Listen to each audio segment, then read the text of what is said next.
My friends and I always used to walk through a wonderful, spacious park when we were younger. It was full of tall trees, and it was very nicely maintained. In this large park, there was an abandoned mansion. I can't really say how long it had been there, but on that day, the front door of the mansion was wide open. The two of us decided to check out what was inside the place. As we inched through the door, the very first thing we noticed was that the mansion's floor was littered with crumpled up pieces of paper. We looked at each other and observed that there was no furniture, nothing except for those wrinkled balls of paper. The mansion had 6 rooms in its main floor, and every room we entered bore more and more scrunched up pieces of paper.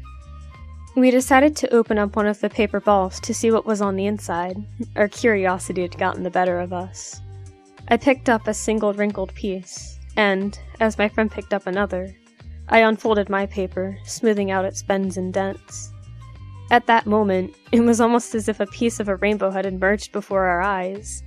I was suddenly standing next to a large window in one of the upstairs rooms of the house. I was looking outside into the large park. When I looked down at the piece of paper I held, it read, "Look outside the large window that oversees the park in the upstairs parlor." I dropped the piece of paper, and it fluttered gracefully to the ground. Meanwhile, I stared at my open hands in a bout of horror. Dazed and utterly perplexed, I found my way downstairs and met up with my friend. He was in the kitchen, sitting at a round table that hadn't been there before. Where did that come from, I wondered. My friend stared at his open paper and reread the words several times before he looked at me and turned the page my way. It said, "Go to the kitchen and sit at the round table." We stared at each other for a few moments, vaguely afraid, but then we began to chuckle. Within seconds we were laughing our heads off, marveling at our newfound game. We could hardly believe what had happened. But being as young as we were, the mystery was endlessly exciting. We decided again to open up another scrunched-up piece of paper. As we opened up the crumpled papers on the floor, we experienced the same sudden flash of rainbow colors. But this time, I ended lying down in the field behind the mansion. When I peered onto the paper in my right hand, it read, "Lie down in the field behind the mansion." I giggled uncontrollably. After a few minutes of running around the house, I found my friend collecting multiple balls of paper in his arms, eager to experience more of these strange, exciting phenomena. We had gotten the gist of what was happening at this point.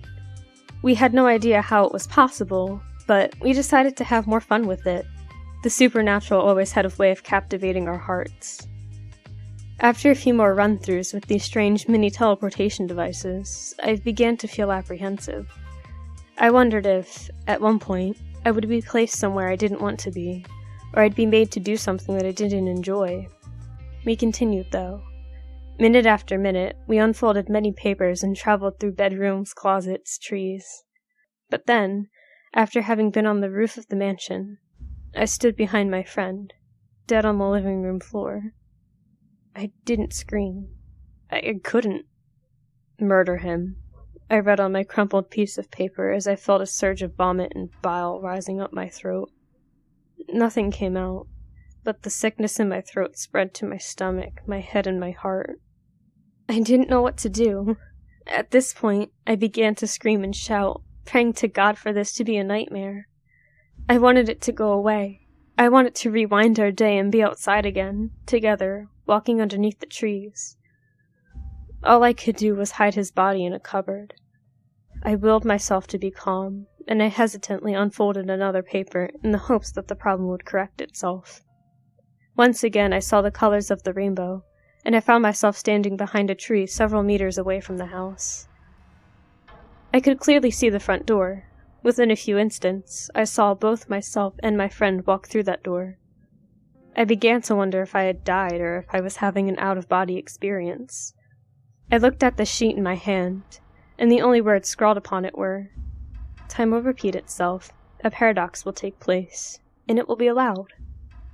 That gave me an idea. In my pocket remained the paper that had made me kill my friend. Without looking at it, I crumpled it back up. Quietly, I followed my other self, who had separated from my friend as he explored the rooms in the house. As I crept behind him, he turned around very suddenly. Before he could utter a syllable, I forced the paper in front of my eyes, and in a flash of rainbow colors, I was able to kill my other self. The laws of time allowed me to take over my dead self's place in the world, and also because of the fact that it was allowed to happen, as it was written on the second piece of paper that I had on me, which reversed the time. It must have also had control over time and paradoxes, which made me now the new alive and present of my other dead self. I hid my limp, bleeding other dead self in a cupboard in the upstairs bathroom to rot. To my great relief, I heard my friend call my name from downstairs. My friend, who managed to stay alive and well. My best friend.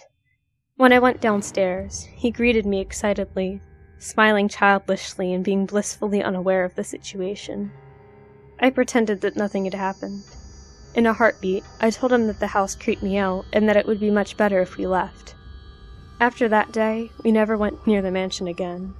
I don't know if anyone saw or heard anything that happened between us, but I recently heard from another friend that the house had been demolished. And I can tell you with great certainty that while this news was a relief, I dread the probable prospect that my corpse was uncovered in the bathroom cabinet.